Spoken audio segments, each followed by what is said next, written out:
Kolega Pernar, puno ste toga izrekli u svojem izlaganju u ime kluba, no moram reći da u programu ove Vlade je ono što vi zapravo tražite, a to je zaštita jedne imovine i to će biti sigurno i provedeno.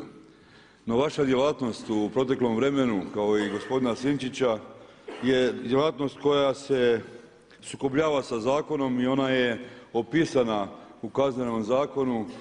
Kada se sprečavaju službene osobe u vršenju službenih dužnosti onda je to kažnjivo djelo od 6 mjeseci do 3 godine ili od 1 godine do 8 godina zatvora.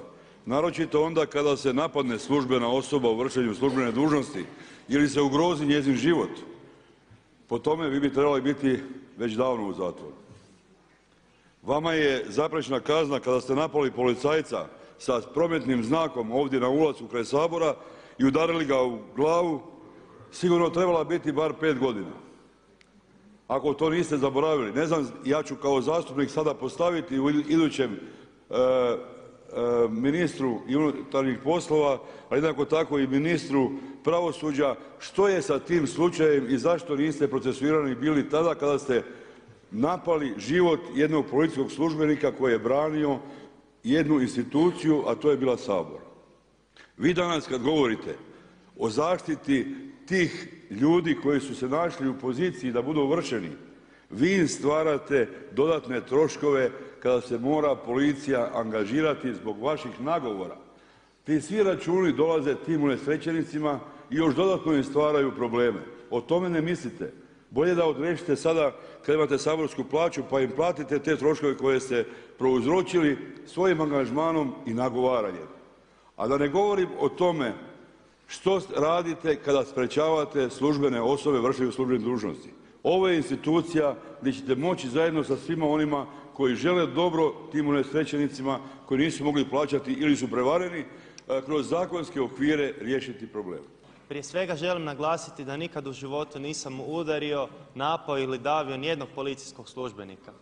I sama optužba je lažna. Što se tiče ometanju službene osobe u sprječavanju dužnosti, smatram da nisam imao drugog izbora i načina kako bi ukazao na problem novca kao duga, odnosno neotplativosti kredita u isključivo kreditnom sustavu s centralnom bankom kao mjenjačnicom. Mi ne sprječavamo deložacije zato jer nam je do sukoba s policijom, već zato jer želimo ukazati na to da se naša zemlja nalazi u duboko ovisnom položaju, u stanju jedne nesamostalnosti, lišene svake suverenosti. Gospodine Đakić, kada bi zbog obrane suvereniteta naše zemlje, odnosno ukazivanja na to da je ona suvereniteta lišena, morao ići u zatvor, rado bi otišao u zatvor i to bi mi bila najveća čast i radost. Međutim, kada vaše kolege odlaze u zatvor, on odlaze iz drugih razloga i vi znate koji su to. Međutim, kao što i sami znate, vi kontrolirate sve institucije vlasti. Vi kontrolirate Ustavni sud i vi nekažnjeno satirete našu zemlju već 20 godina. Lakše je reći što niste opljačkali nego što jeste opljačkali, gospodine dragi. Lakše je reći koga niste upropastili nego koga jeste sve upropastili. Nema te firme gotovo i nema toga radnika koji nije osjetio blagodat vaše ruke i vaših dugih prstiju na svome džepu. A to možete vidjeti po broju ljudi koji prosjače po gradu, gospodine dragi, za koje vas nije briga. To možete vidjeti po broju ljudi koji kopaju po kontejnerima za smeće, to vas isto nije briga.